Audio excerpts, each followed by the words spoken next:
Hello, everyone, and welcome to part one of our Smart City Expo World Congress pre-event webinar, Building the Backbone, Infrastructure, Networks, and Device Innovation.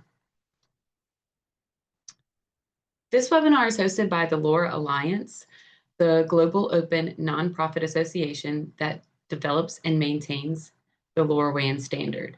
Since launching in 2015, we've grown into one of the fastest growing IoT alliances in the world. We work hard to educate the market about LoRaWAN technology, new advancements, and deployments around the globe. If you're not already a member, I suggest joining for the opportunity to be on a webinar just like this one.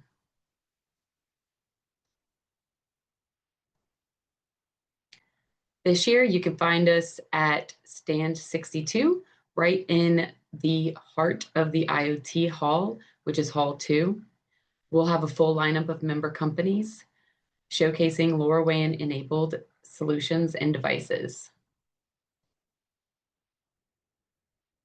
Here's a sneak peek at who will be joining us in the booth. It's a powerful group representing every corner of the ecosystem, from network operators and device makers to solution providers.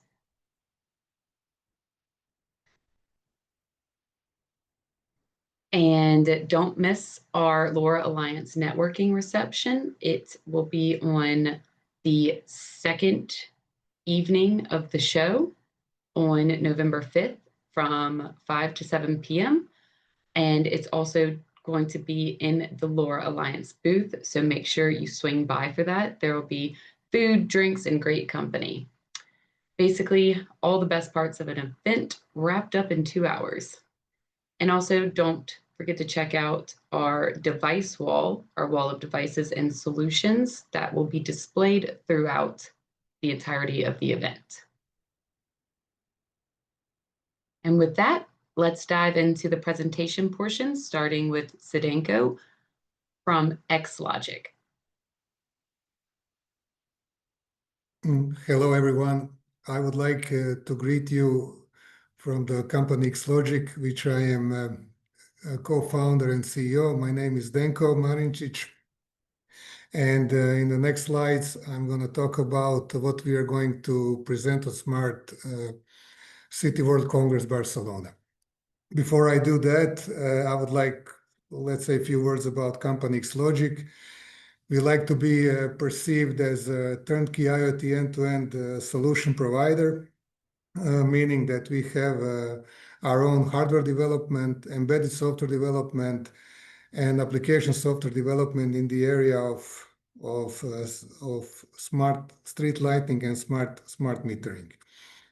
Within the team, we are 15 engineers, and we have one PhD and 2 PhD candidates. This is the fact I always like to highlight. And our mission is to be globally recognizable in what we do with our products and with our solutions. Can we go to the next slide, please? Okay, as I already mentioned, the XLogic likes to be perceived as the LoRaWAN IoT end-to-end solution provider.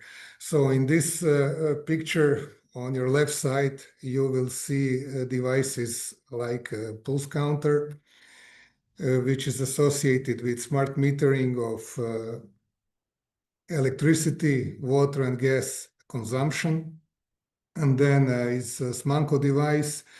This device is associated with monitoring closing and openings of manhole covers. And down on your left side is the smart lighting controller, Jaga compatible, which is associated with smart street lighting. So all these end devices are belonging to the smart city solutions that XLogic is offering. In the middle of the picture, you see our XGW1 LoRaWAN gateway, which connects the end devices and LoRaWAN network server. On the right side, we have two our IoT platforms. One is for monitoring visualization of smart metering, and the other one is monitoring and visualization of smart street lighting. Next, on our next slides, I will talk about a little bit about our products and use cases that we developed. First of them is pulse counter. In this project, this device is LoRa Alliance certified device. We participated only as a device supplier. We were not the only supplier for devices. We deployed 400 units, and this project showed the real benefits of utilizing LoRaWAN for this application.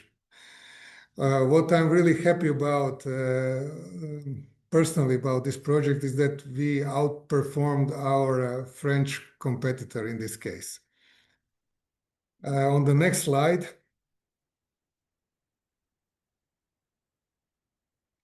I'm going to talk about the first smart street lighting project in Bosnia that we participated in. We have provided with 2,700 smart lighting controllers. The project also has 25 LoRaWAN gateways from Tectelic and a Chirpstake network server, LoRaWAN network server, and the local company provided the IoT platform for monitoring and visualization. This project was deployed in 2023. This was one of our first street lighting projects, and this project showed really good benefits. Also using LoRaWAN for this application because it's really scalable and robust. The area covered was around 3,000 square kilometers, and the project is still operating very smoothly, although it has some issues that we are continuously improving. But we are really proud that we delivered such a big project to our neighboring country. With this, I would like to end my presentation, and I would like also all of you to invite you to come to our LoRa Alliance stand, to come and visit XLogic, and to meet us in person. I'm looking forward to that. Now I would like to introduce Chakib from Kerlink, who will continue with his presentation. Thank you. Thank you, Zdenko. So hello, everyone. My name is Shakib Berkani. I'm a business developer at Kerlink, and I would like to talk to you today about the smart nursing home project that we have been working this year. So before diving into the details, I'd like to say a few words about the company Kerlink. And the next slide. So Kerlink was actually founded in 2004. So we have been working in IoT for over 20 years now. We are a member of the LoRaWAN Alliance, and we were also one of the founding members in 2015. We design and supply LoRaWAN gateways and services as well, such as the management platform that's called SCEWC. And we have deployed more than 300,000 gateways over more than 75 countries. So we'd like to think also that we put a lot of emphasis actually on the quality of the hardware. So that's why we give lifetime warranty included in the price for every gateway that we sell, and we also try to make our customers' life easier by helping them integrate the gateways easily, such as with features such as zero-touch provision, for example, that allows you to manage the gateways and to configure the gateway 100% remotely. So in the next slide, I'll start to talk about the project, the nursing home project that we worked with the company Clarion. So Clarion is actually one of the Europe's largest private healthcare groups operating across several countries. And the goal of this project is to make their facilities from residential home to rehabilitation centers, smarter, safer, and also more efficient. So in order to do that, they have built actually a LoRaWAN technology system in order to monitor their facilities. And LoRaWAN is obviously very well suited for this kind of environment because it offers a long range and low power connectivity that is also able to perform very well even in large buildings with thick walls, for example. So in this particular project, typically in each site that Clarion had, we installed 2 CareLink IFM2 evolution gateways, which are indoor gateways that are connected to sometimes dozens or hundreds of different devices in order to allow them to provide a complete LoRaWAN coverage across the whole facility. So until now, we have delivered over 2,000 gateways for this particular client, and they have started implementing them in 3 different use cases so far. So the different use cases are temperature monitoring. They use different devices to monitor the temperature inside their facilities, humidity sensors, and also air quality monitoring, measuring CO2 and VOC levels in order to make sure that the air quality is adequate within the facility management building. This is the first phase. In the next phase, they want to also to increase the number of devices by adding new use cases such as heating regulations, fridge tracking for both medicals and food storage, but also monitoring of electricity, water, and gas consumptions in order to obviously to meet their sustainability targets, but also for them to decrease costs and decrease the energy that they use in their management. Moving to the next slide. So as I said before, Clarion is obviously one of the largest companies in the healthcare sector in Europe, and they have facilities in over 6 different countries in France, Italy, England, Germany, Belgium, and the Netherlands. And they have deployed so far in over 400 sites, and they are still going to deploy in 600 additional sites in the end of 2025. The benefits of this monitoring system is already starting to get clear, from decreasing operational costs to predictive maintenance as well. Obviously, the staff will have a real-time data allowing them to focus more on the residents, for example, instead of doing manual checks and so on. Energy optimization, and most importantly, better comfort and safety for all residents. And obviously, this project is also showing us the flexibility and scalability of the LoRaWAN technology. We just started with 3 or 4 different use cases, and we are able, with the infrastructure that is in place, to add new use cases, to add new sensors without any additional cost that is going to be added on the infrastructure itself. And more importantly, it also allows us to, as a LoRaWAN technology company, it allows us also to have a real human impact, improving comfort, improving safety, and improving sustainability also in hundreds of care homes. Thank you for your attention, and then I would give the word to Lilian.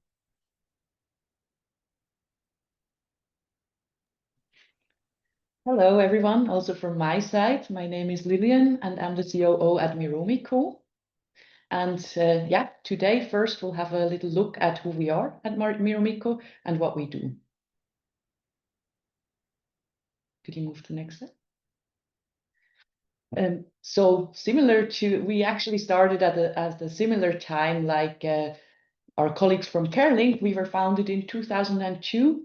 So we've been active for more than 20 years in the fields of IC design, embedded systems, and IoT.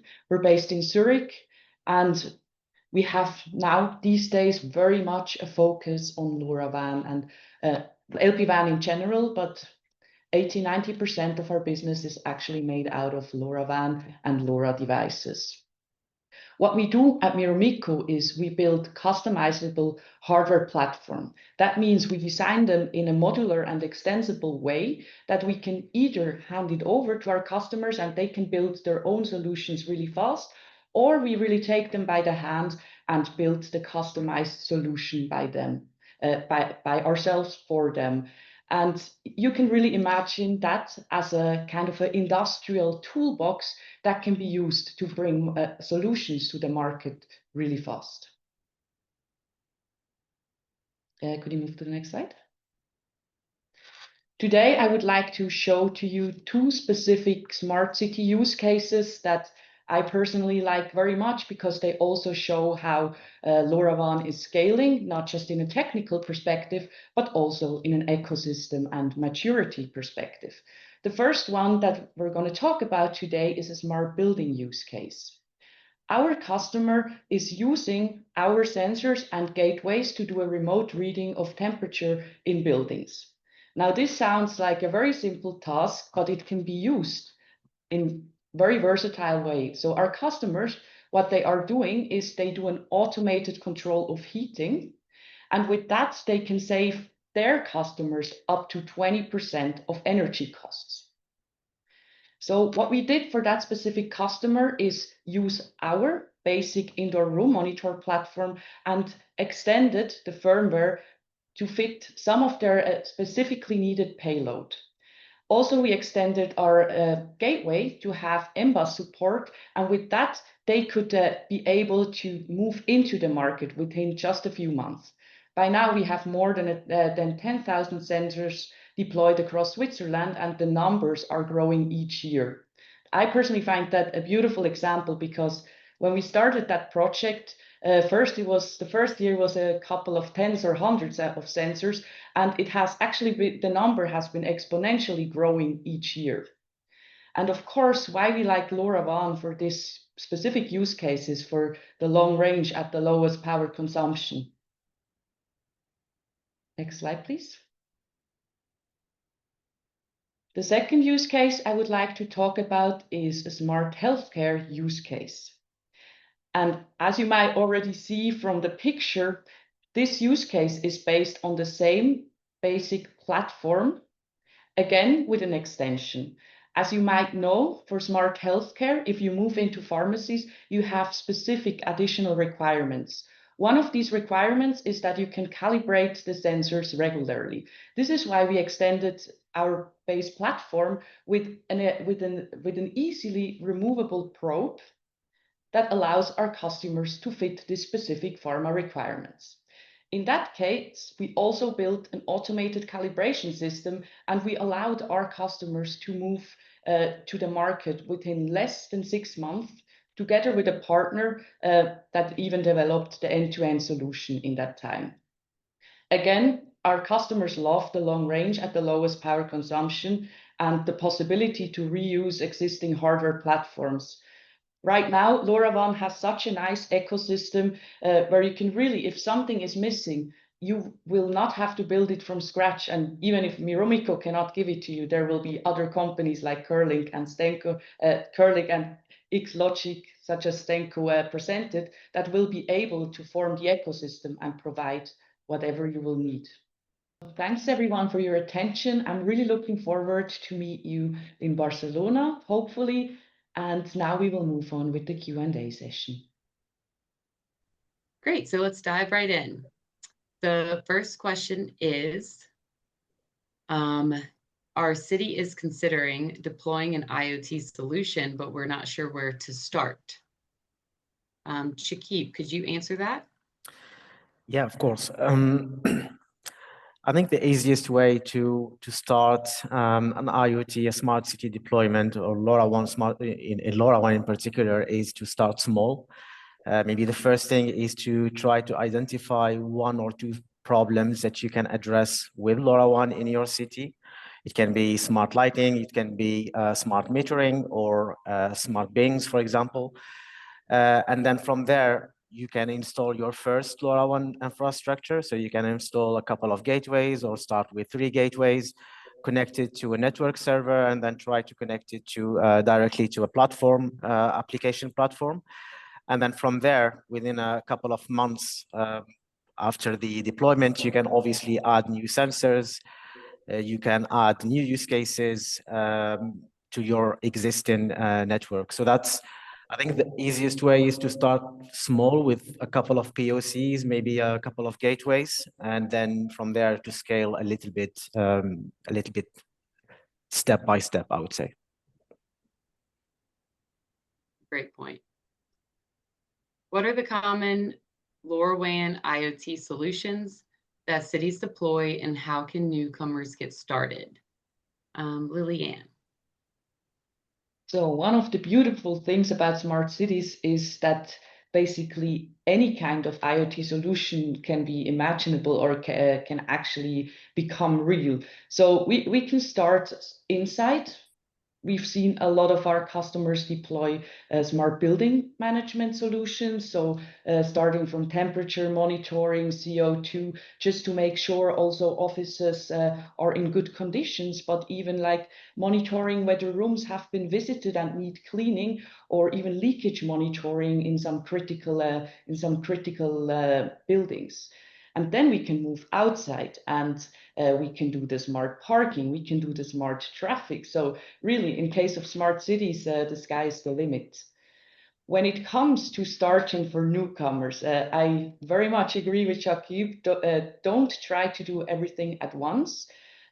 One tip I would like to give to newcomers: identify which use case or which solution could bring you the most value, and start with something that already exists. So make use of the existing LoRaWAN ecosystem. Make sure that you build your use case around devices that exist and around maybe even dashboards that already exist, such that you can prove your value initially already in the beginning.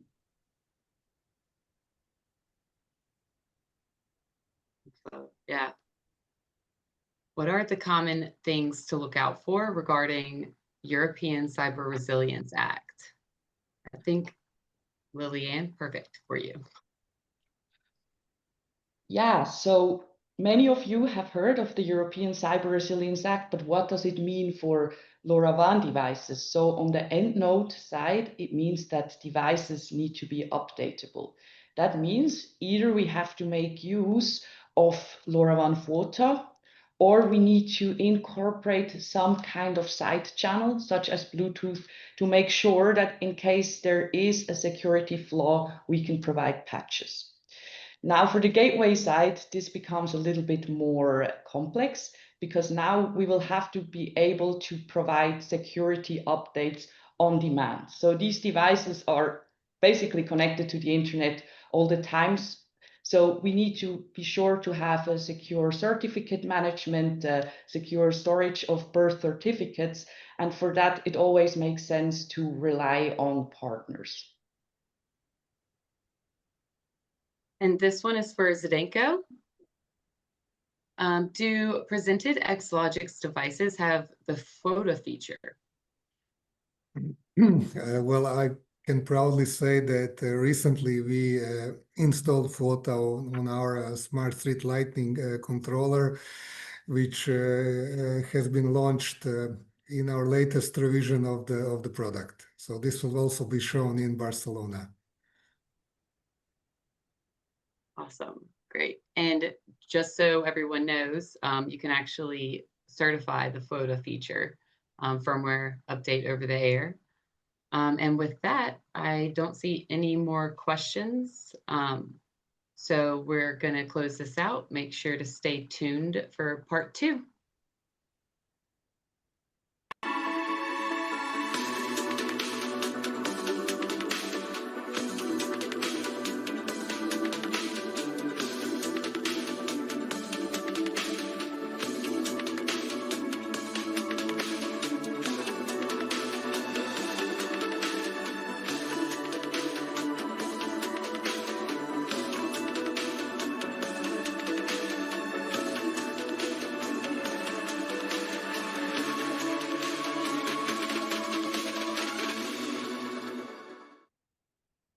We have a little over 10 minutes before part 2 starts. So we're going to play a little excerpt from one of our previous webinars. Since part one focused on building the backbone, the infrastructure, the networks, and devices that make smart cities possible, we thought it'd be the perfect time to spotlight one of the most proven and scalable use cases built on that very foundation, which is smart lighting networks. Street lighting is one of the most common starting points for smart city transformation, and LoRaWAN plays a key role in making those networks more efficient, more sustainable, and more connected. So while we take a short break before part two begins, in about 12 minutes, we'll be sharing an excerpt from our July webinar, Optimizing Urban Lighting Networks with LoRaWAN, a key enabler for scalable smart city services. It's a great example of how the technology we've discussed today is already transforming city infrastructure in the real world. Let's take a look. Today. So my name is Robert, and I am head of sales and business development. I'm based in Paris, and I have a long history in telecommunication and data communication business. So let's start about why the cities choose LoRaWAN street lighting. So first of all, LoRaWAN enables quick and low-cost deployment by eliminating trenching and cabling. So it's really important. It's a wireless technology, easy to use. Second one, LoRaWAN, it's low power, two-way secure communication, and very important in smart city application. So this kind of communication, you can control both way your lighting system, and this is key on this kind of application. So LoRaWAN is an open standard and support additional smart city application, providing a quick return on investments. If I take some example in France, there is cities that start to deploy the smart lighting, and after that, they're moving for the deep indoor for the smart metering application, for instance. So with the LoRaWAN technology, you can address a full panel for application. Let's see the architecture of the smart lighting application. So slide number 2. This is a typical application that it's used for the smart lighting, but it can be used for any kind of application based on LoRa. So you have, first of all, you have the smart light controller, that it's a sensor. This sensor, it's managing the lights and can get additional information like temperature or humidities. That can be sent to the gateway. Then you have the controller is communicating wirelessly with the LoRaWAN gateways. The LoRaWAN gateways collect all the data and securely transfer the data to the cloud-based network server. The LNS manages all the communication and coordinates the device control and authentication. Then you will have your application for the real-time monitoring, the alert detection, and the system optimization.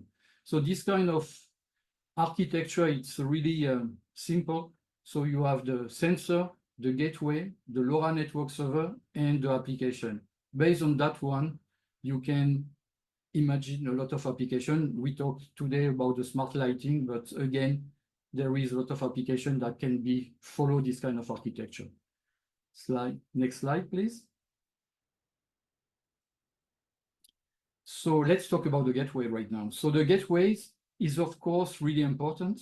The gateway collects all the data, and if the gateway fails, the complete system will be down. So you need a carrier class type of gateways to make sure that you have a continuous data flow from the sensor to the LNS without packet loss. The location of the gateway is really important as well. This placement will define your network coverage, eliminating the dead zone or the white zone as well. So Tectelic is really pushing for the quality from the start and design to last. Investing in high-quality gateways will reduce the risk, lower the maintenance cost, and protect your infrastructure investments. This is what we call the cost of ownership. So this is really important to start with a gateway you can trust, to send the data, to the LNS and to the application server. Next slide, please. We can see the application beyond the street lighting. So the same LoRaWAN network and gateways can address multiple smart city applications like waste management, outdoor air quality, smart metering, parking management, and other cold chain management, green park, asset tracking. I mean, there is multiple applications that you can imagine into the smart city. So the same LoRaWAN infrastructure will reduce the need for separate network, simplifying the deployment and the maintenance, maximizing the value of your infrastructure investment. So only one network can address all your applications for the smart cities. Next slide. And this is a real case that we have done with Denko from XLogic. This is in Gradiška, the smart lighting deployment. So in that city, we deploy 25 Kona Macro. The Kona Macro, it's a 16-channel gateways, including a filter, a Kona filter that will reject all the interference that you can find to the smart city. So these 25 gateways address 2,500 smart light sensor all over the city. So, you know, one gateway will manage 100 smart lights. Of course, we can manage more than this, but here, you know, we have some redundancy to make sure that all the smart lights are really well covered. So with this kind of network, the city achieves instant centralized remote control and monitoring, and has realized a significant energy and cost saving with optimized lighting schedules. Another area of saving was the maintenance needs, which drop due to the continuous real-time feedback and proactive alerts enabled by the network. With all that theoretical knowledge now ahead, we were thinking, what if we as a company ourselves working in LoRaWAN, what if we turned a whole village where we hosted in Thuringia into an actually smart village? So welcome to the smart village from Thuringia in Germany. You see a lot of timber houses, a very typical German village. I think it's about 500 people living there, so quite small. But still we managed to implement those use cases, and that's kind of what we're known for. My name is Robert, and I'm from the IoT Shop, a well-known brand in the LoRaWAN space, because one of the differentiators that we have is we actually test everything. I can actually prove that. I have devices laying around here in my office while I'm talking. So we look at everything that we're doing, and we tested the whole hypothesis of how does a village efficiently convert to a smart village. So next slide, please. After welcoming you, here's the starting line where we started, and that is actually, we had wires in the ground. I think Robert mentioned it earlier. So before we came in with this idea of making everything digital and modern, there was already infrastructure in place, right? So there were lights and there were actually relays that controlled the lights. And so that's basically where you start in any given city. And what you want to do is to evaluate to see what you actually have there, because sometimes it can be that every single lamp on the street is actually controlled. Sometimes it's strings of lamps packed together that you can control with a single relay. But basically that's the first step in every project, right? Look at what you have. And at the time, we already had LoRaWAN enabled because obviously we were into the technology. So we had a gateway on our company roof and the whole city had LoRaWAN. But there weren't so many use cases yet. So next slide, please. The first thing we did after evaluation was actually picking the right light bulbs. So there's options, and the most energy saving actually comes from changing old lighting to new lighting. So basically going from something like fluorescent to LED light bulbs, right? But there's options. And so the first thing we actually did with LoRaWAN was to integrate the decision of the people living there in what they actually wanted to see. So we had a little device that you can see here, placed around some samples that we ordered, and we picked out a few lampposts and we exchanged them with the new posts. And there was like a little device that you could vote on with green, I like this, yellow, I'm unsure, and red obviously being I don't like it at all. So that is also something that smart lighting brought to this village, which is participation. And with that out of the way, we knew, okay, this one had very positive reviews. So people liked how the light looked and they liked how the lamp looked, because you have to keep into account as well, we're talking about a city and it has a certain feel. And if you're just putting modern lighting into a very old timber framed wooden area, it can look very awkward. So we found our right light at the beginning. Next slide, please. And there's also a first lesson learned. So for anyone doing this, if you're trying to pick out your lighting and basically go to the next step and install it, here's the 3 things that I would like you to take away. And the first thing is definitely have a plan and label everything you do. We had some issues with labeling, and so some controllers ended up in the wrong spaces and we had to redo them basically because we couldn't reach them afterwards. Because we had the wrong addresses. So label everything and test it out. That's the next tip. And the last one is definitely involve the people living there. Like there's a lot of projects where a city will just put on a project and just do it and basically decide with 3 or 4 people. But especially with LoRaWAN, where we can deploy battery sensors, also like devices that people can vote on, there is the option to participate, to have people work with you on something that they're then attached to as well. So it's a win-win situation. Next slide, please. Okay, so the whole use case is basically, we've shown it before. We want to save energy, we want better control of our lighting, and we want to have a safe infrastructure, because after all, we don't light cities to make them look beautiful. We light them to secure people going home late at night, for cars driving by, basically to save our citizens from getting harmed. And that is something to keep in mind. It's a service to the citizens itself. So that is the whole application. And with the addition of actually controlling the lights individually, you can save up to 20 to 30% of the energy costs. But like I said, the biggest savings come from actually replacing the light bulbs to modern technology. And then you can get another 20 to 30% with actually controlling them smartly. And yeah, we've done that with a solution which is now called Ortsbeleuchtung.de, which is just German for lighting the city. And we're using the green box by Clever City, which is a dual relay controller that has LoRaWAN up and down links, so we can send something to the box, and also the boxes report back to us if the light is working and everything is all right. Later on, we also added a few Zaga controllers right there, and now we had a beautiful street lighting controlled by LoRaWAN in this small village. And yeah, if somebody wants to demo it, definitely head to the reference link here.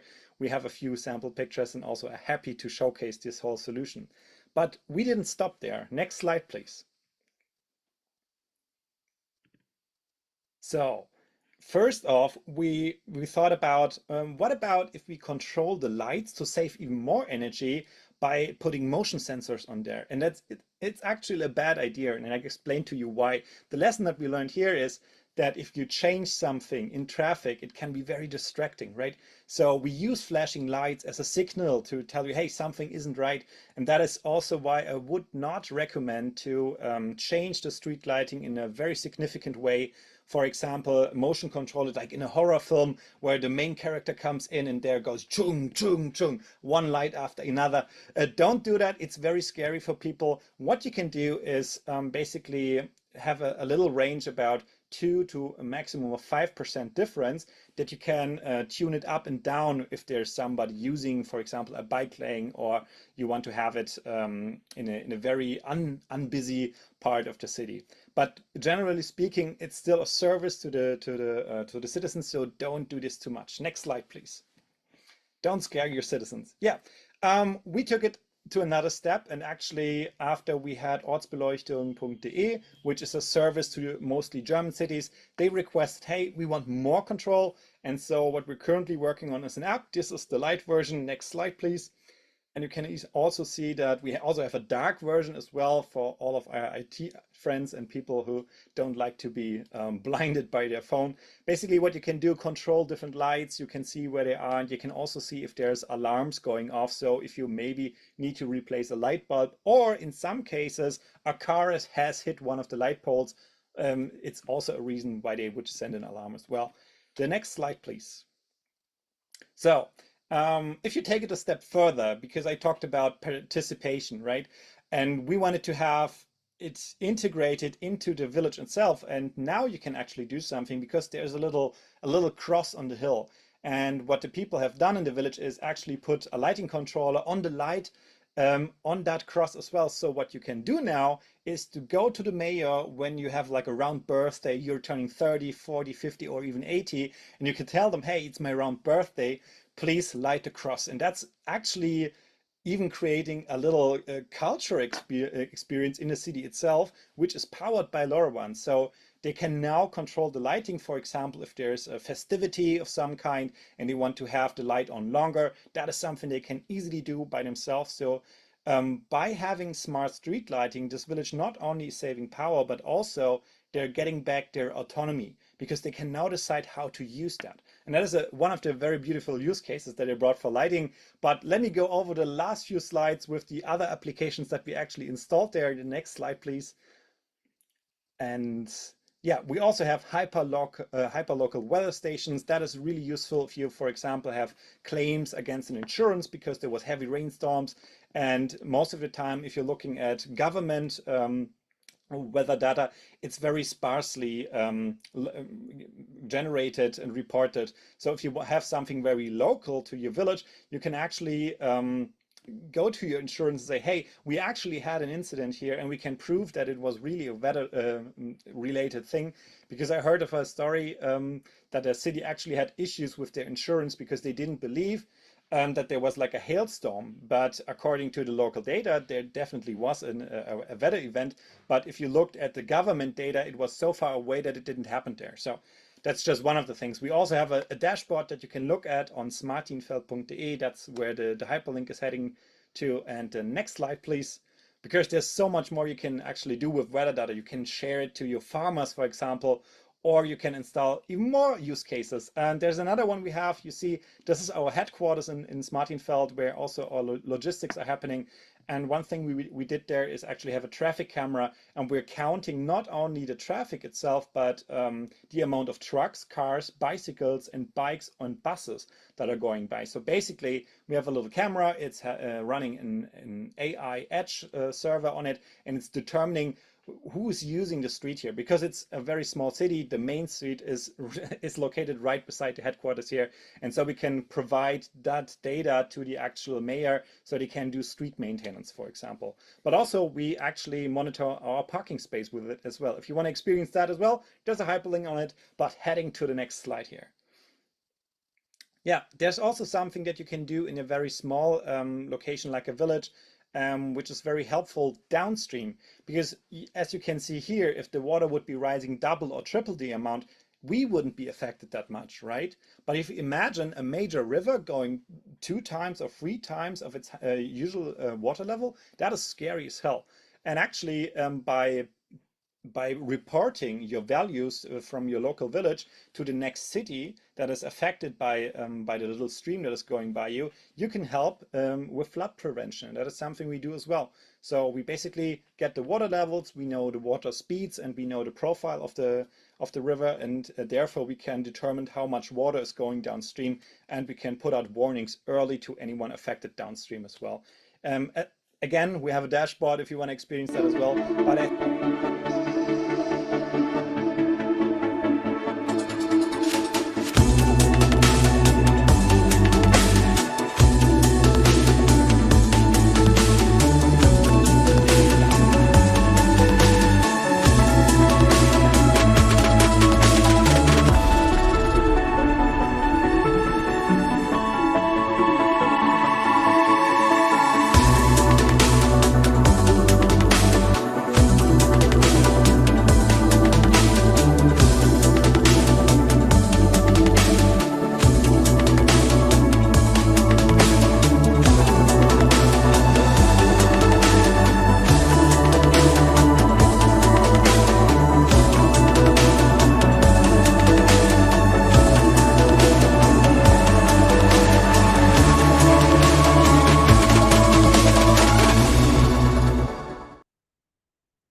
back, everyone.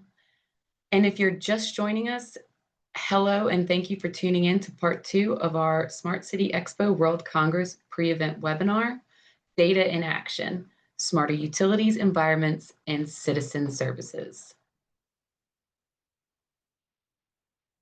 This session is hosted by the LoRa Alliance, a global open nonprofit association launched in 2015 that develops and maintains the LoRaWAN standard, which is enabling a smarter, more sustainable planet through low-power, long-range connectivity. The Alliance also manages the LoRaWAN certification program, helping ensure interoperability and reliability across certified devices worldwide. If you're not already a member, I suggest joining today for the opportunity to be on a webinar just like this one. This year, you can find us at stand 62, right in the heart of the IoT hall, which is Hall 2. We'll have a full lineup of member companies showcasing LoRaWAN-enabled solutions and devices. These are the LoRa Alliance members you'll find in our booth this year, innovators and leaders showcasing real-world deployments and impactful solutions. So make sure to come by and visit.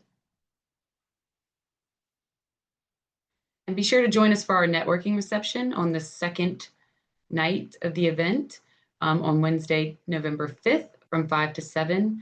It's going to be in the LoRa Alliance stand, so come for food and drinks and then stay for conversation and connections. And make sure to check out our wall of devices and solutions from our members, which you can see at any time throughout the event.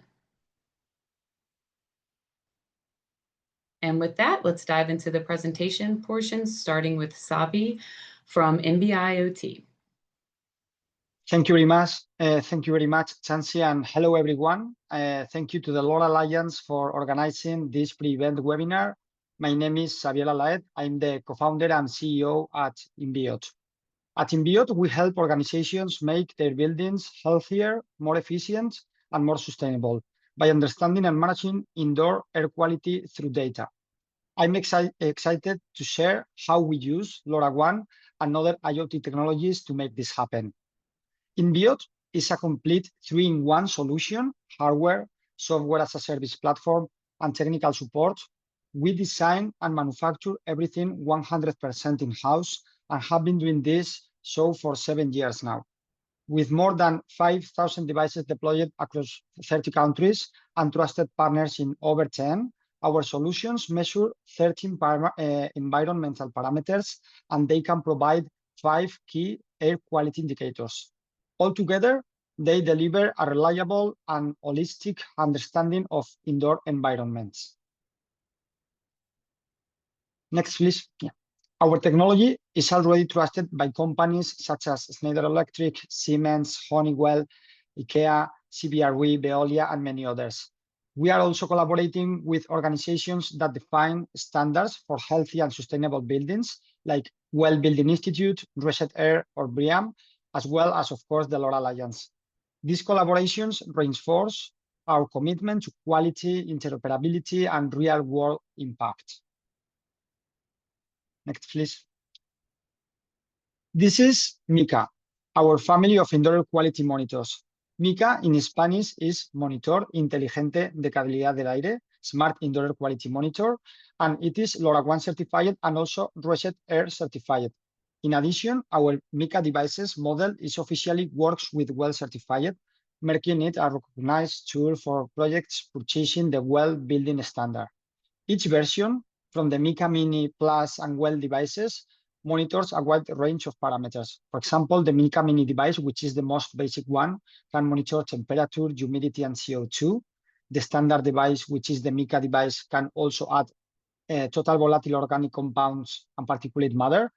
The Mica Plus device can also add the formaldehyde, and the Mica Well can also add ozone, carbon monoxide, and NO2, making it the most suitable device for standard and healthy building certification projects. They combine high accuracy, long-term stability, and easy installation. But what really makes Inbiot unique is that we provide the most comprehensive and versatile indoor air quality solution in the market. Our devices can connect locally through Modbus or BACnet to any BMS, building management system, and they can also connect to the cloud via not only LoRaWAN, but we are also working with Wi-Fi, LTE, or NB-IoT connectivities. We also provide an open API, allowing seamless data integration into third-party clouds and platforms or digital twins. All information is processed and visualized in our software as a service platform. We call it MyInBiot, which turns raw data into useful insights and actions. Next, please.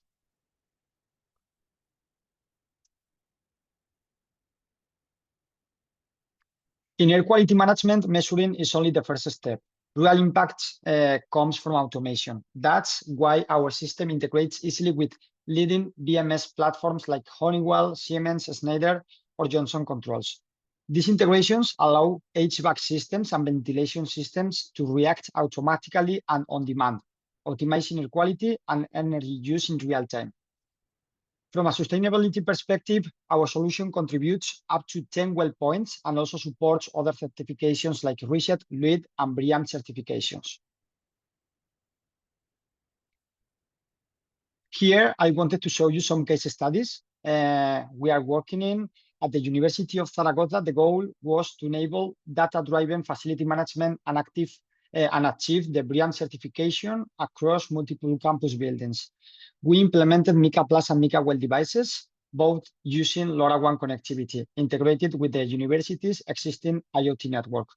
The benefits were multiple, including continuous indoor quality monitoring, evidence supporting BREEAM certification, integration into a broader digital infrastructure combining energy, HVAC, and environmental monitoring, and evidence-based workflows for maintenance and ventilation adjustments. It also created a solid foundation for research projects on the energy health, balance, and occupant comfort. In this case, for Metro Madrid, the challenge was different, ensuring reliable indoor quality monitoring in underground stations. Here, we deployed up to 14 devices of Mica Well. In this case, they were connected with cellular NB-IoT technology, allowing a continuous 24/7 data collection, even in areas with very limited network access. This connectivity ensures uninterrupted data flow in critical zones and provided real-time visibility to the maintenance teams of Metro Madrid.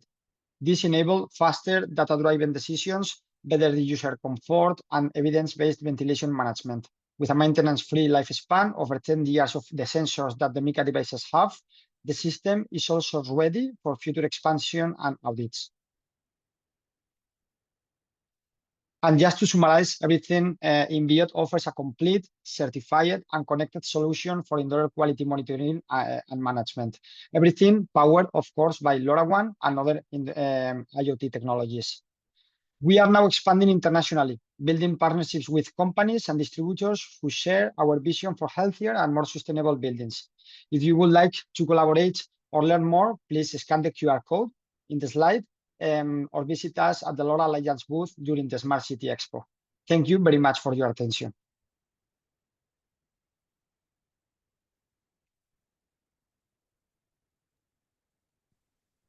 All right, then I think I will take over from here. Hello and welcome to our part of the presentation, which is about urban noise reduction and a solution that we at Laureate, together with Plenum, built to reduce noise in urban environments. First, we will speak a little bit about the general solution, and then in the second part, we will also dive into a specific use case where we are already implementing this kind of solution. So, a dilemma which a lot of modern cities face is actually the following. We have on one side residents who want peace and sleep and just some quiet time, and on the other side, a city that needs and somehow always has a social and therefore noisy life. And the traditional response for this so far is restrictions and fines. So people who are out on the street, who are too noisy, they will receive a fine. The government has to go there, the police has to go there and solve this problem. So a lot of hassle, a lot of work for all the stakeholders involved. And also, if there's a restaurant or a bar downstairs, quite often noise is a big problem for the co-living aspect.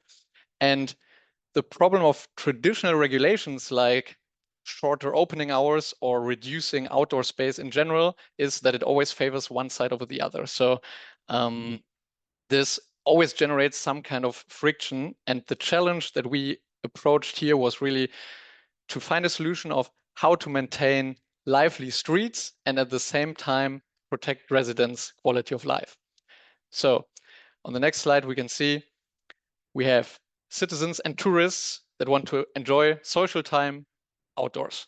We have the residents who need rest and quiet, especially at night. And we have the owners of restaurants and bars who are somehow caught in between avoiding complaints and restrictions. And somehow also have to make sure that they can pay the bill at the end of the month and pay their workers. So we found a solution that had one approach, and that was finding common ground. So on the next slide, we can see that the solution is, next slide please, is built on measurement of objective noise data, a visual tool to actually raise awareness among citizens and restaurant guests, and all of this resulting in respectful behavior and a way that is not the typical traditional restriction way, but a more modern one where we try to find a balance between interests of different people or different stakeholders, different groups living in the same shared urban space. And Alan, the head of technology of Plenum, now will dive a little bit into the details of the solution. Yes, so what we created here was a solution combined of different elements. First of all, we had some sonometers, which can then collect real-time data from these areas affected. We had a battery-powered LED lamp, which could be used to nudge people on the streets. And backend-wise, we have created a cloud-based application where we could analyze all the data and put up some warning model, and then set out warnings on nudging or notifications to the people via the LED lights to lower the noise, lower the voices, and lower the noise. So in a situation like that, both guests and restaurant staff will, in a common way, be informed about that we have a situation of high noise, and they can then lower their voices. And we have made it in such a way that it's adaptable, that it can be changed over time, and the parameters inside of this, we'll get back to that, can be changed so it fits into the situation on the streets. And on top of this, we actually tailored some solutions around it, and I'll get back to that on the next slide. Please change. Yes, thank you. And then so the technology around this is built on LoRaWAN 100%. So what we have done is that we have set up outdoor gateways in the street with a full site to the street and to the bars and restaurants where we have the noise issues. We have set up the noise sensors on the walls in the street who can measure this, and on the restaurant tables we have placed LED lamps, all running on LoRaWAN. So all of this is then connected. So when the noise sensors collects noise data and thresholds are passed, we can send information to the lights, telling them to be a certain color or flash, and then the guests will respond to that.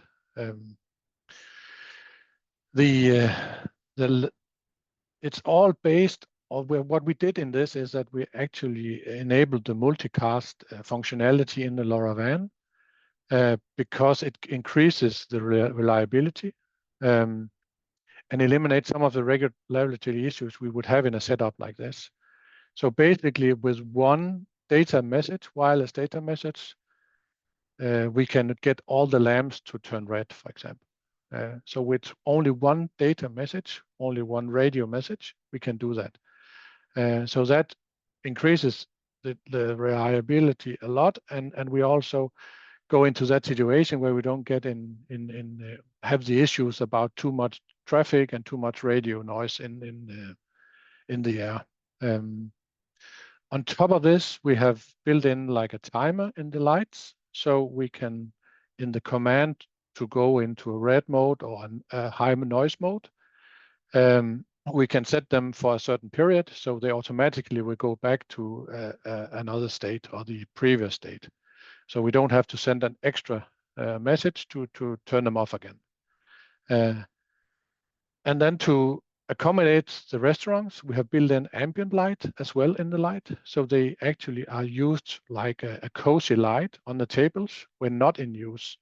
And then when the thresholds are passed, they turn red and tell people now it's too noisy. And the way we have built this is actually in a way where it's easily scalable. So using the multicast setup, we can make new multicast groups, we can add new restaurants, we can add new areas in the city, but using the same backend platform. And I think the next, this was a little bit about, you could say, the technical side, but there's also a people side and an implementation side. And I know Robin will tell you a little bit more about that.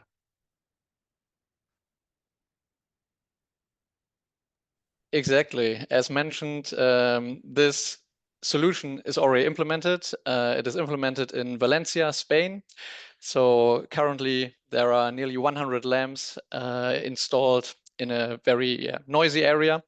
And we wanted to share some challenges that we had to overcome in this physical installation and also the change management part. So first of all, what was important for the physical installation was that we did a coverage study upfront.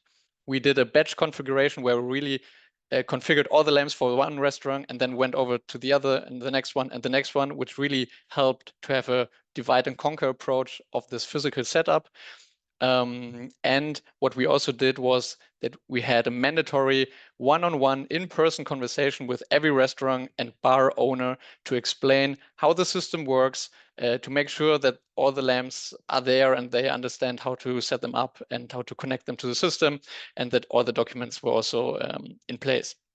And then this is the moment where you have the project running, but this means you now have to step into the change management, which is explained on the next slide. And there we really had one very important advantage, that we had clear ownership and political sponsorship, both from the municipality of Valencia, which helped to really have a drive into the right direction.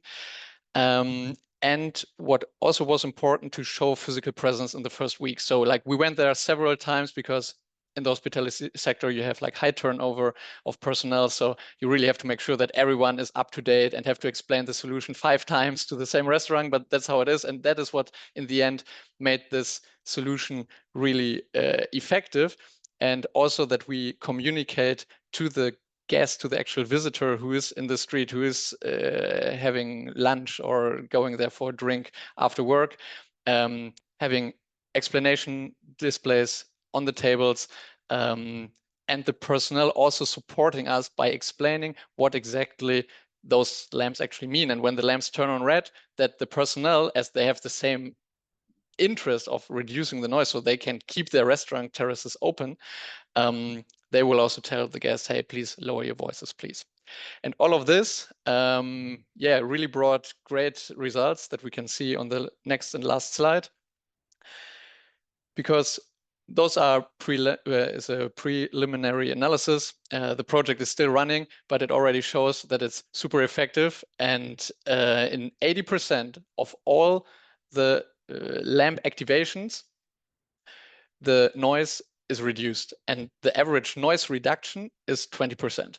So this really shows that this is not just something to play around with. This is actually something that has impact and that is making the city a better place for everyone to live. And I think it's a great example for a self-regulating community model where we are using technology to actually solve problems in the real world. And like I've just been there literally yesterday in my free time, but I talked to someone on the table next to me, and like we got a little bit, we had a little chat, and I told him that I was involved in this project, and people are really open to it. And like nobody goes there to disturb the neighbors. People go there because they want to have a good time, and now they have a visual feedback that tells them, hey, you're too noisy, so just lower your voices and everything is fine. And people are really open to it and welcome this kind of solution. So we really think that this is a great cost-effective blueprint for cities all over the world, all over Europe, because this problem exists in every major city, and we're really looking forward to implement this in more cities like here in Valencia. Thank you very much. So now it's Dimitri's turn from Kutsu. Thank you, Robin. That was a very interesting, real scenario, and I would also like to thank Alan for mentioning reliability, because this is what it's going to be the presentation we're going to give from Kutsu today. Tansi, thank you very much, and you and everyone from the LoRa Alliance for having us. I'm Dimitris from Kutsu Technologies, and today we'll share how we can help LoRaWAN networks move from connectivity to proven reliability through our assurance layer, which we just released under the name of Canopy NOC. Thank you very much. If you would like to just jump to the next slide. So Kutsu has been around this LoRa space since the very early days of LoRa, back in the days of Cicleo and first days of LoRa, before LoRaWAN was even formalized. Back then it was mostly experiments and pilot project, but fast forward to today, LoRaWAN has scaled from small private networks to citywide and even national infrastructure. It connects critical services. We see it connecting water management, energy, waste, mobility, and all these kind of nice examples. And with that growth came a simple but pressing question: how do we actually prove that it works? Because when you're operating on a connectionless and license-free wide area network, reliability isn't guaranteed by the spectrum or the protocol. It's something that you have to actually engineer, to observe, and ultimately to actually prove. And this is where our work at Kutsu naturally evolved. What started as a network design and planning and consultancy became a lifecycle management, ensuring that networks aren't just deployed, but continuously optimized and being accountable and auditable. So today our story is about closing that loop, how you can design, operate, and assure that the LoRaWAN network actually works reliably. So on the next slide, we're gonna start showing you a little bit of what we're doing. As I said, as LoRaWAN networks grow, the technical challenge isn't just range or battery life anymore. These are more or less solved by the LoRaWAN protocol itself. The big question is reliability. We see the same pattern across cities and utility management systems, gateways that look fine on the maps but fail on the field. We see NOCs, network operation centers, full of graphs that they actually give you a lot of information, but they don't really tell you what you really need to fix. So you need a lot of engineering effort to interpret the results and the graphs and all this kind of stuff. And last but not least, once an incident is resolved, there's no mechanism to actually prove that the actions you took on the field really are going to solve the problem. In other words, the network's reliability becomes invisible at the moment you really need to prove it. So on the next slide, it's what we call actually in Kutsu the reliability gap. And we span it into three different pillars. First is the planning gap. RF studies usually ignore reality. So we do signal propagation analysis and very advanced engineering stuff, but we don't really take into account a lot of times, access, structure, permits on locations, power maintenance, and stuff like that. This is what we are trying to integrate into our planning module in order to make sure that we don't just design the network, but we design it also for installability. The second is the monitoring gap. As I said earlier, dashboards are usually reactive. They don't adapt to the issues at hand. And the third one is the assurance gap, where we don't have solutions for audit-ready, third-party defensible proof that the network actually meets the obligations. By the way, for those who you just looking at the pictures, what you see in this picture is an interesting visible light communication system that still stands in the Greek islands that was used back in the Second World War era to communicate between long-range communications of that era. Anyway, I'll jump to the next slide. So how do we go? How does SCEWC close these three gaps? For us, the answer has been embedded into Canopy NOC. As I said, it's an assurance layer that sits on top of any LoRaWAN network and continuously turns data into verified action. It's a system that doesn't just observe what went wrong. It actually investigates, it recommends, and it tracks remediations against the predefined SLA that we have with our customers. When the issue is fixed, Canopy automatically checks that the network metrics reflect the change and verifies it before actually closing the issue. And at the end of each cycle, which can be a weekly or monthly cycle, it issues a monthly engineering attestation, which is actually a legal level, let's say, technical proof of reliability that can be shared with your customers or with your auditors, your stakeholders, or whoever might be interested about this.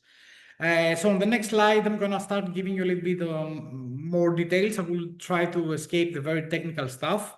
Canopy, as I said, is against traditional NOCs, which are just dashboards. Canopy gets further. It acts as an engineer, actually, not just a report system. So it will highlight what matters now, whether that's redundancy loss, it could be joint failures or rising collision pressure in some areas in the city or in the area that you operate. And it will link every metric to an actionable plan. So not only it will show you what's going on, but it will also try to give you an idea about how you can fix this, either with reconfiguring stuff or maybe even suggest field operations.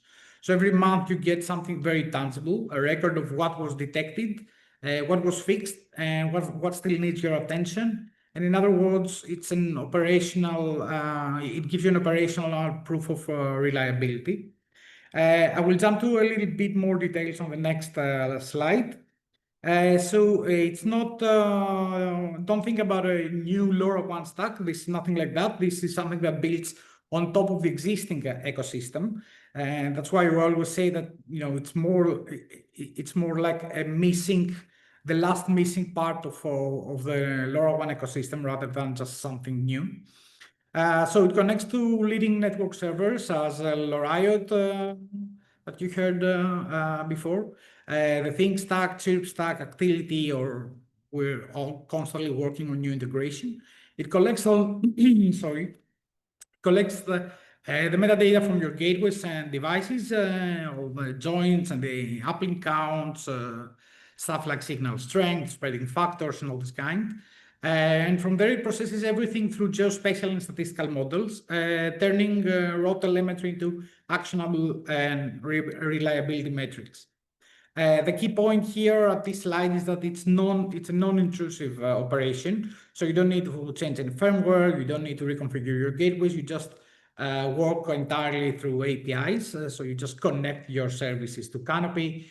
Any operator or integrator can actually plug into Canopy, into a live network, and start having reliability attestations within days without really touching their infrastructure. Tansi, would you please jump to the next slide? Thank you.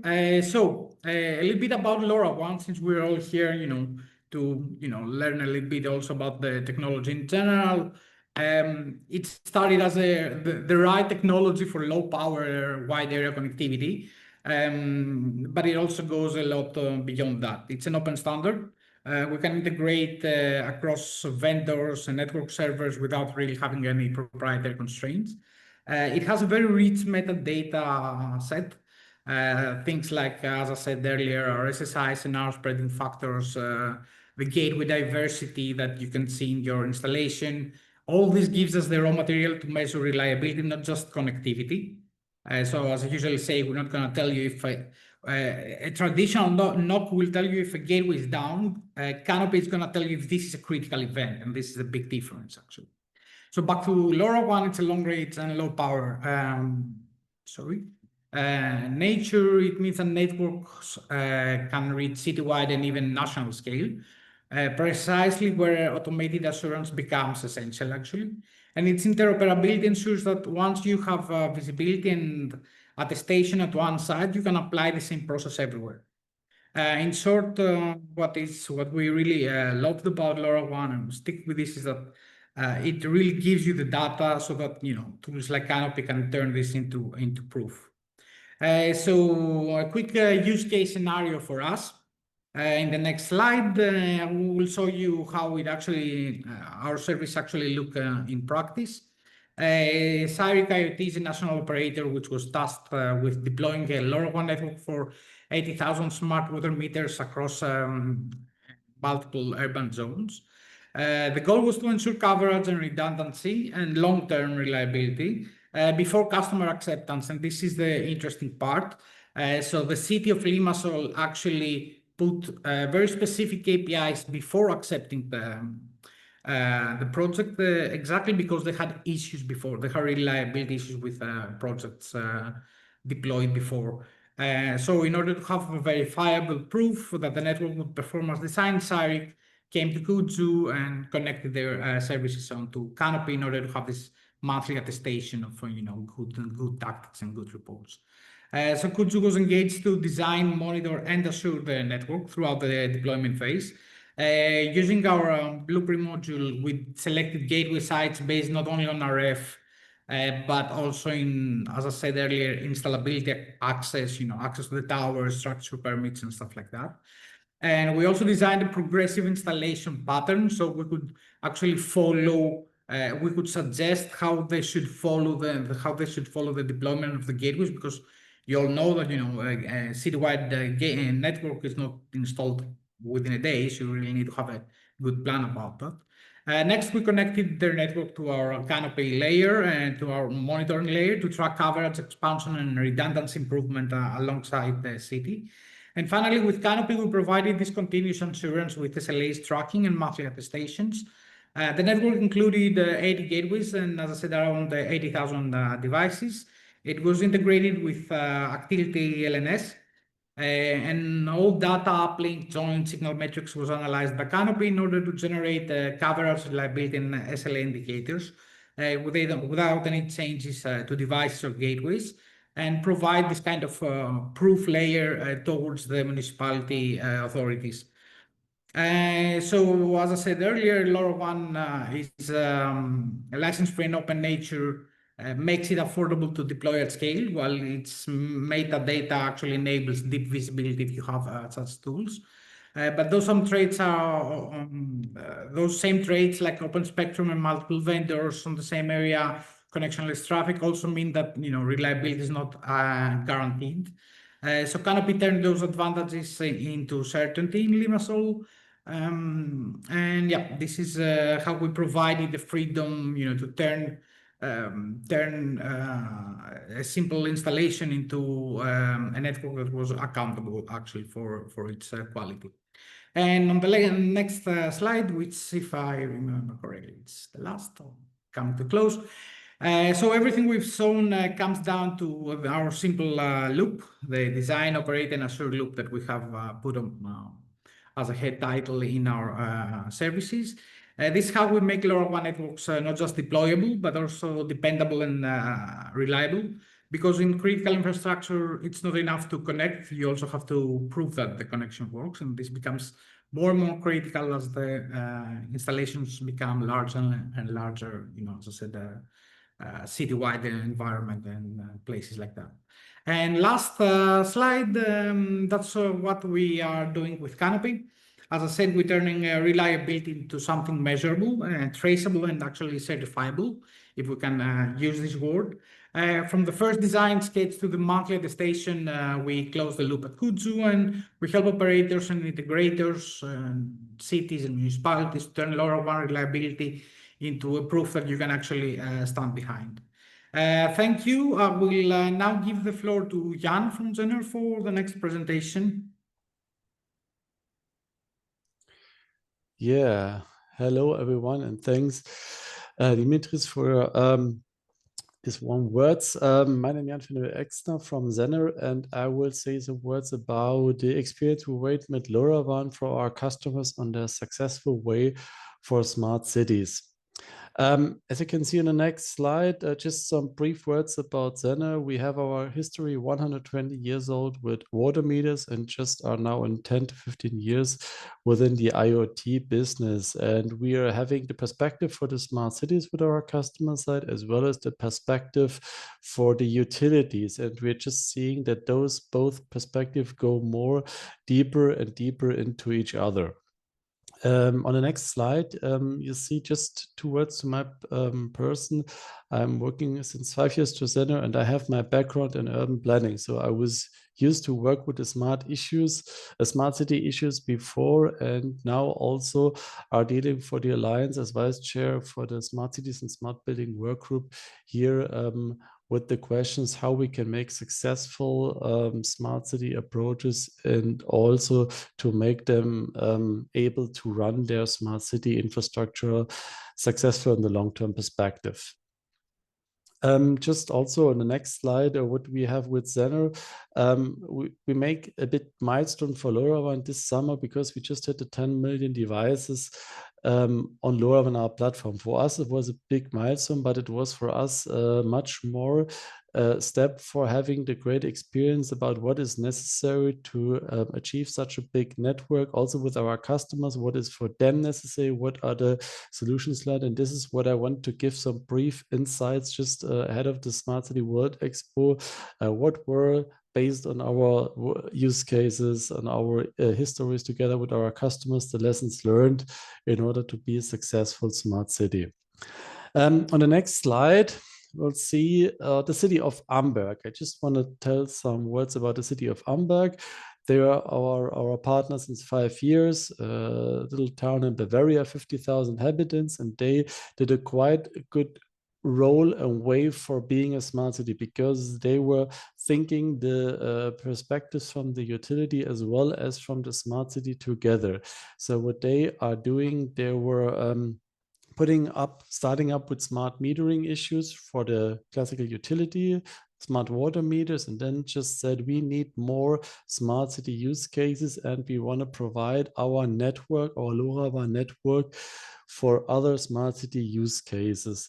And I think they're now hitting a couple of thousand sensors and roughly 7-8 other smart city use cases, and just realized for that kind of scale that they said we use LoRaWAN because it provides us the best ecosystem in order to provide some of our core business for the infrastructure for smart metering, as well as other smart city use cases.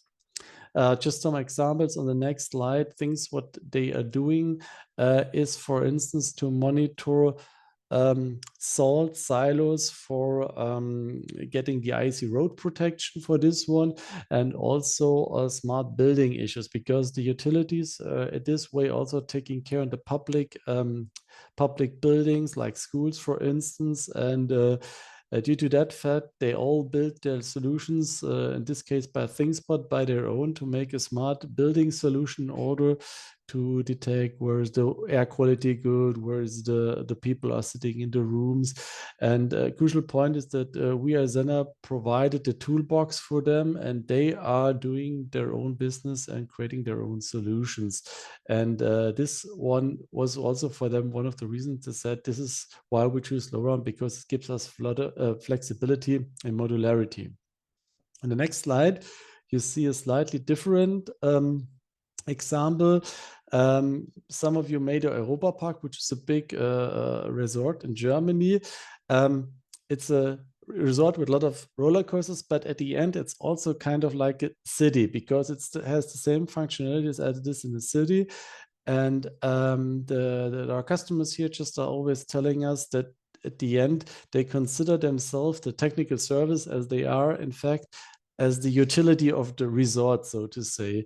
And what they were doing, they were starting, I see on the next slide with simple things like flood protection monitoring under the river. So just in order to get information if the river beds are, or the river floods are coming after heavy rainfalls. But what they are doing also, all of those roller coasters, they have dedicated water beds there where the roller coasters were wending in, and this one has to be measured as well. And based on this first, I would say, hero use case for them, which is very crucial and important for them, they set up many other use cases like energy monitoring and making the monitoring of the queue for the people in the lines of the roller coaster. And again, it was for them setting up a basic infrastructure and having a flexibility and modularity. And the third example, so we are getting slightly bigger and bigger, as you see. The third example on the next slide is the city of Hamburg. And Hamburg was also one of the award-winning smart cities in Germany since a couple of years in the various indices. And the city of Hamburg, actually not a city, but the utility, the Hamburger Energienetze, they are one of our oldest customers. And I think in terms of the city connection with LoRaWAN, they have one of the densest, or at least the densest and biggest LoRaWAN network in Germany with 600 gateways and meanwhile more than 40,000 devices.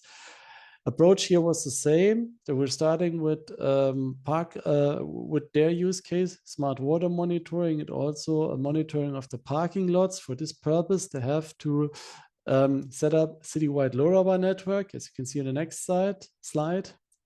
Where you see a map with all dedicated gateways, and they said also we do so much more because meanwhile we have 10 different kind of use cases like soil monitoring and grid monitoring of the low voltage area network, which they have are now implemented or finalized to plan. And the one crucial part is when it comes about running the business model of LoRaWAN, they just said we don't just want to have use cases and make single use cases being successful. We, as the Hamburger Energienetze, want to be the digital infrastructure provider of LoRaWAN, also for our utility partners.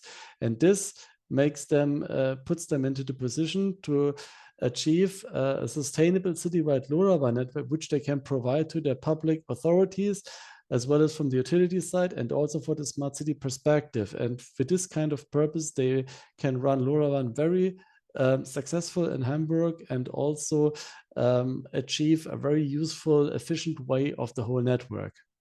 So on the next slide, you see that I also want to give this, in a way, view of seeing smart city use case and also utility use case, which is somehow a bit reflected of a survey we are just currently running within our work group here at the LoRa Alliance. So this is not a finished service. This is why I don't give any precise numbers, but I just want to give a glance of where the intention is going to, where we was asking which were the successful use cases for you. And as you can see that the classical utility utility use case, as long as also city smart city use case like street lighting or stormwater detection are going together. So what we always get from our customers is to think those things together. And on the next slide, also to wrap it up, that I'm also coming to the end to my talk, is that after those various customers, we always want to know from them, so what are your reasons to be in the situation as you are? What are your reasons to choose LoRaWAN? And most of the cases, it's often that they say, for us, LoRaWAN is very crucial as backbone for our IoT connectivity. And for that purpose, it enables large-scale and energy-efficient connectivity. So coming up from the technical specification, also the reliable long-term communication, and of course the open standards interoperability. But what they are doing is that it provides us real-time data insights. Real-time, of course, LoRaWAN does have 15 minutes or even some hours, but a lot for a utility provider, which has usually one smart water meter value a year.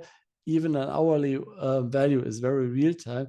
But the crucial element for them was that they said it provides the best ecosystem for us to grow and to deliver the connectivity and the solutions that we want. It gives us the freedom to do the digital infrastructure provider as we want it to be. And this freedom we just have with LoRaWAN. And this is the words we just can underline from our perspective. And if you just want to know more about those histories, just visit us in our LoRa Alliance booth at the Smart City World Expo. Thanks a lot. And with these words, I give over to the question and answer session to Chansey. All right, thank you so much to all the presenters for your great insights. And thank you, Jan.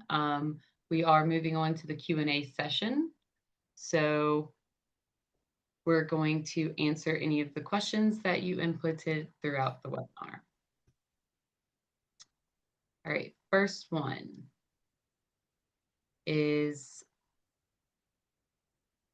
what is the current strategy or roadmap of the LoRa Alliance for expanding LoRaWAN deployments and ecosystem partnerships in North America, especially in Canada? That is a great question, and I will take it as LA staff. We are doing this with various methods, by pushing the technical roadmap, by making the standard easier to deploy and more capable, and by growing verticals, specifically smart cities and smart utilities and industry, and by scaling the ecosystem via certification and interoperability testing. There are various things that we're working on in order to do this. Regional engagements like events such as Smart Cities Expo World Congress. So make sure to come by the LoRa Alliance booth and we can have a further discussion around this question. Next one is, battery management is a big concern in any IoT deployment. Is there any plan for energy harvesting sensors in the LoRaWAN ecosystem? I'm going to go ahead and give this one to our vice chair of the Smart Cities Working Group, Jan. Thank you, Chansey.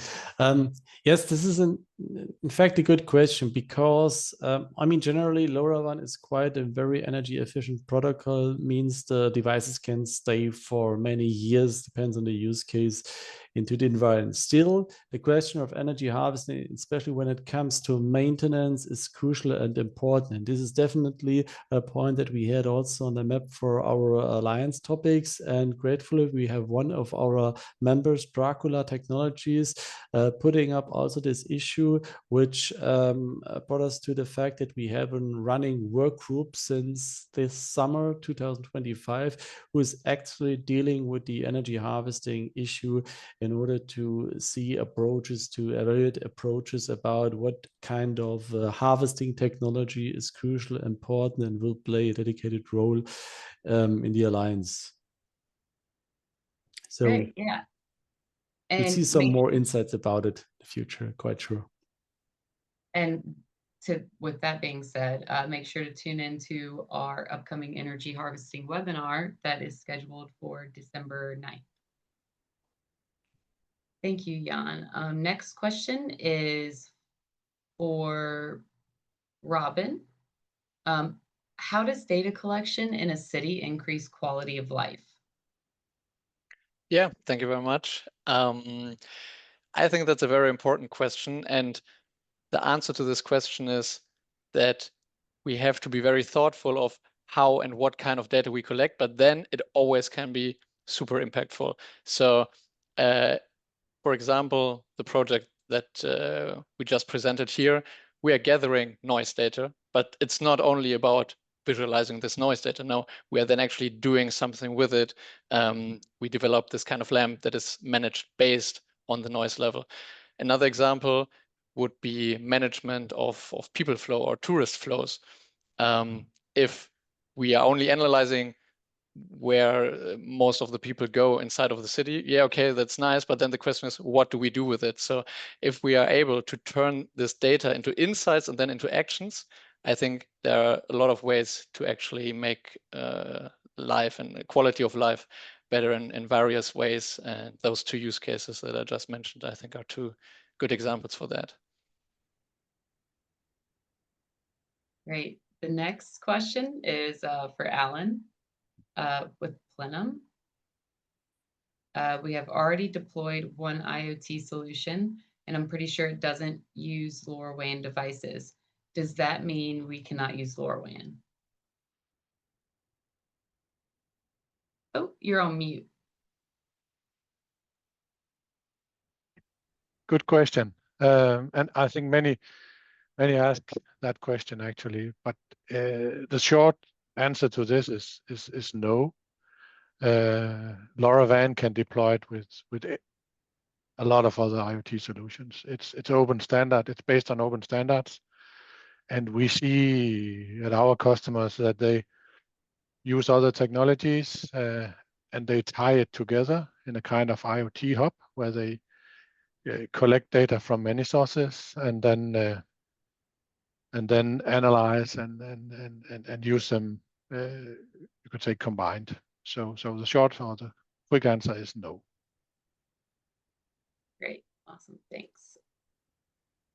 Why is reliability such a big topic for LoRaWAN right now? Demetrius. Hi, yeah. Well, LoRaWAN has matured. It powers critical infrastructure like water and energy management networks.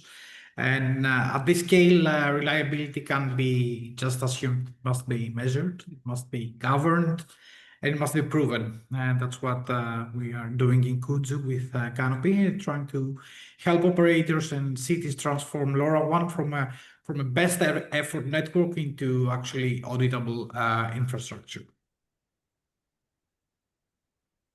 Awesome, thanks, Demetrius. And I believe this is the last question. Jan, how do buildings and cities collaborate in creating IoT solutions? Yeah, I mean, the barrier between buildings and cities is always very weak. It's just a matter of scale, but then also it depends on the business perspective, who is responsible for this area and running the business space. So what we can see from our examples, and I guess there was the city of Hamburg, quite a good example. They were in a way combining both scale levels with one partner into one business frame. So it just depends on the dedicated use case and the partner set. But generally, if you consider the whole city as an environment, an IoT environment, and then you have with the whole big system of LoRaWAN a very good ecosystem of choice for every sensor, for every dedicated use case area, if it comes from the big city, and also the smaller buildings, and then you can see the comprehensive picture, and this allows you also to run a network with connectivity which spans from the buildings as well as to the whole city and also partly to the suburbs. So this is why we see LoRaWAN, or that the capabilities of LoRaWAN have a big advantage also to cover both areas. And this is also a reason why we have our work group Smart Cities and Smart Buildings together framed in this way. That's a great response, John. Thank you so much. And with that, I will go ahead and wrap up the Q&A, and that pretty much concludes our webinar for Smart Cities Expo World Congress. Make sure to come by and check out all the amazing demos that we'll have going on. We're also going to have a device wall with LoRaWAN devices and solutions. You can come check that out, and don't miss our networking reception on the second day or evening. It starts at 5 p.m. on the second day of the show. You can come by and network and food and drinks and hear some words from our CEO, Alper. So make sure to not miss that. And thank you so much for tuning in.